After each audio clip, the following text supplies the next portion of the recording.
कहते हैं कि सबसे बड़ा दान जो होता है वो कन्यादान होता है, लेकिन आज कन्यादान पर भी कलंक लगता जा रहा है। आज कन्यादान भी सही मायने पर नहीं हो पा रही है, क्योंकि आज विवाह ही सही रूप से नहीं हो रहा है।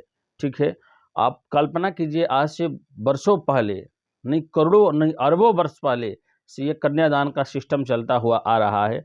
और कन्यादान पिता अपनी पुत्री के जांघों पर बैठाकर और अपनी पुत्री का कन्यादान करते थे। भाई बांधव परिवार सब लोग सन्मुख होता था।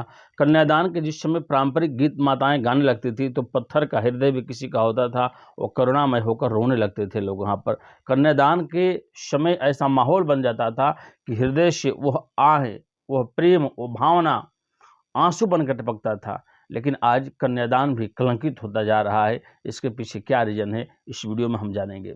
सबसे पहले आप हमारे वीडियो में बने रहिए। आप मुझे नहीं जानते हैं तो मेरा नाम ब्रजकिशोर चंद्र शास्त्री है, मैं राष्ट्रीय धर्मगुरु हूँ।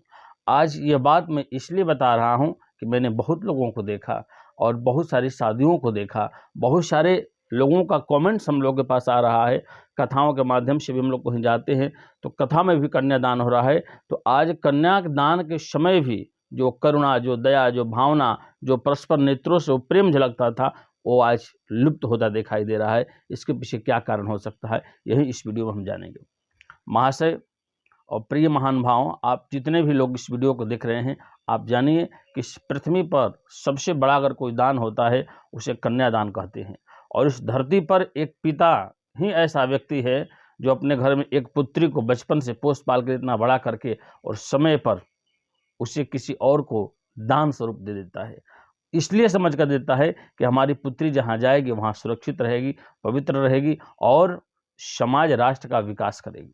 लेकिन आज कन्यादान हो जाने के बाद भी उस दान को दान न समझकर लोग आज शोषण का प्रक्रिया समझ रहे हैं, आज शोषण करते जा रहे हैं। बहुत सारे ऐसे परिवार के जो लोग हैं, तो बेटी है आपके घर में, उनके पिता ने, बेटी पक्ष वाले ने आपके घर में बेटी दे दिया, इसके बाद भी उसके घर का धन का शोषण करने का प्रयास किया जा रहा है। आज मैं आपको बता दूं कि कन्यादान इतना बड़ा दान होता है कि पिता जब अपनी पुत्री का दान कर देता है तो बताइए उसके जीवन में अवशेष बन क्या जाता है और बच क्या जाता है। परंतु ये भी लोग नहीं समझ पा रहे हैं। कन्यादान एक ऐसा सिस्टम है हमारे आदिकाल से कि कन्यादान करने वाले पिता का सीधे वैकुंठ लोक प्राप्त होता है।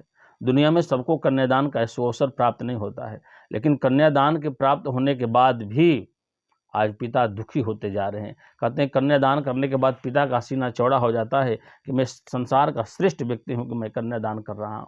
फिर भी सब कुछ करने के बाद भी वह पिता आत्मग्लानि महसूस कर रहा है। कब? जब बेटे पक्ष के लोग धन के लिए उसकी पुत्री को घर से निकाल देते हैं, किरासन तेल छिड़क कर सुसाइड करने के लिए उसे मजबूर कर देते हैं।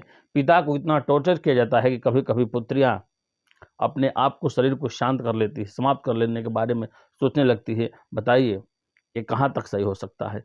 सच्चे रूप से और सच्चे भाव से कन्यादान का पुण्य फल तभी प्राप्त हो सकता है जब कोई पिता अपनी पुत्री का कन्यादान करे, और जिससे दान सामग्री हम और आप कोई भी व्यक्ति जब लेकर घर में आता है तो उसे देखता नहीं, हृदय से लगाकर अपने घरों में रख लेता है। उसी प्रकार पुत्री चाहे जैसी भी हो, अगर पिता ने कन्यादान करके उससे आपको दे दिया है तो उसे अपने घर में सुरक्षित रखना चाहिए और राष्ट्र विश्व के कल्याण के लिए उस नारी का, उस लड़की का, उस कन्या का सम्मान करना चाहिए। एक कन्यादान एक प्रक्रिया है।